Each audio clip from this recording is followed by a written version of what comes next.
바빠 중학도형 총정리 1학년 도형을 공부하겠습니다. 선생님이 이렇게 10개의 단원으로 정리해 놓았습니다.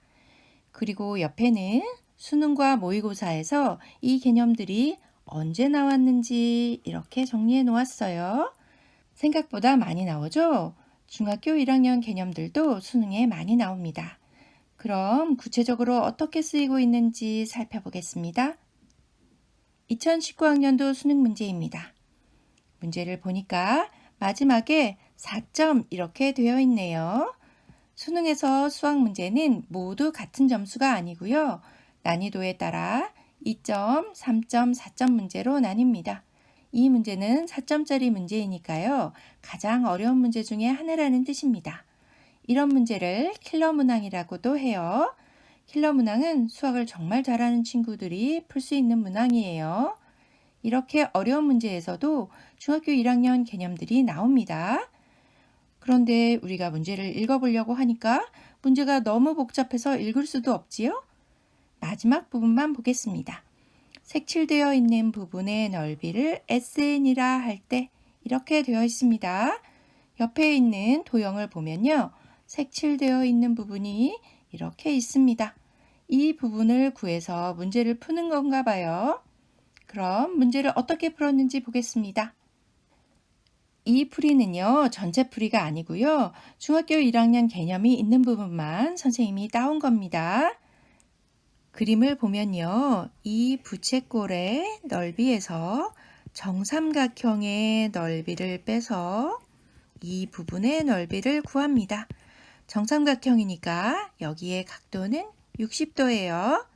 그리고 옆에 부분은 이 삼각형에서 부채꼴의 넓이를 빼서 구하는데요. 전체가 90도였으니까 여기가 30도입니다. 그리고 반지름의 길이는 문제에 주어져 있어요. 4예요. 이것을 풀려면 부채꼴의 넓이를 알아야 하는데요. 우리 본문 46쪽에 나와 있습니다. 반지름의 길이가 R이고 중심각의 크기가 X도인 부채꼴의 넓이를 S라고 하면 S는 파이 R 제곱 곱하기 360도분의 중심각 X로 구한다는 겁니다. 이 개념이 어디에 쓰였는지 볼게요. 여기입니다. 이 부분은 부채꼴의 넓이에서 정삼각형의 넓이를 뺀 건데요. 여기 부분이 우리가 부채꼴의 넓이 배운 것을 이용합니다. 반지름이 4니까요. 4의 제곱 파이 곱하기 360분의 중심각 60 이렇게 구하는데요. 이것을 약분하면 6분의 1이 되니까 여기서 6분의 1을 바로 써준 겁니다. 이 부분 넓이를 구해 볼게요. 이 부분은 삼각형의 넓이에서 부채꼴의 넓이를 뺀 거죠. 이 부채꼴의 넓이도 반지름이 4이니까 4의 제곱 파이 곱하기 360분의 30 해서 약분해서 12분의 1 이렇게 나오죠? 12분의 1을 이렇게 바로 곱한 겁니다. 여러분, 이 문제를 풀기 위해서는 부채꼴의 넓이 구하는 것이 중요합니다. 다음 문제를 보겠습니다. 2020학년도 수능 문제입니다. 이 문제도 너무 복잡해 보이는데요. 4점짜리 문제입니다. 그리고 문제 끝에 3면체 ABCD의 부피를 구하여라 이렇게 나와 있죠? 이것을 기억하고 풀이를 보겠습니다. 4면체는 어떻게 생긴 거냐면요. 이렇게 밑면이 삼각형으로 되어 있고요.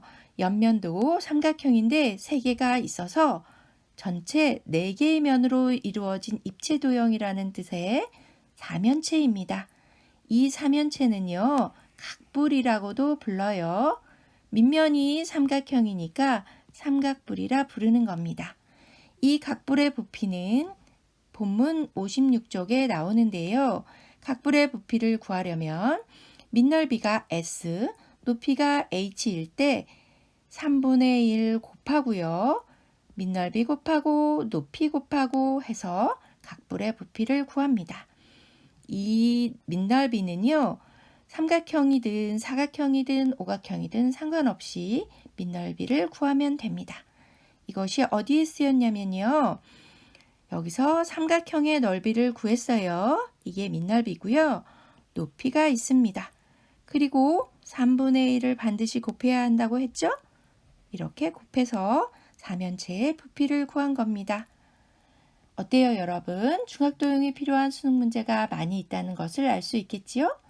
물론 중학교 때 배운 내용으로만 이 문제를 풀 수는 없지만 문제를 푸는 단계에서 중학교 때 배운 도형을 반드시 알아야 문제를 풀 수 있습니다. 중학도형 총정리는 여러분과 수능까지 함께 가겠습니다. 구독, 좋아요 꾹 눌러주세요. 안녕.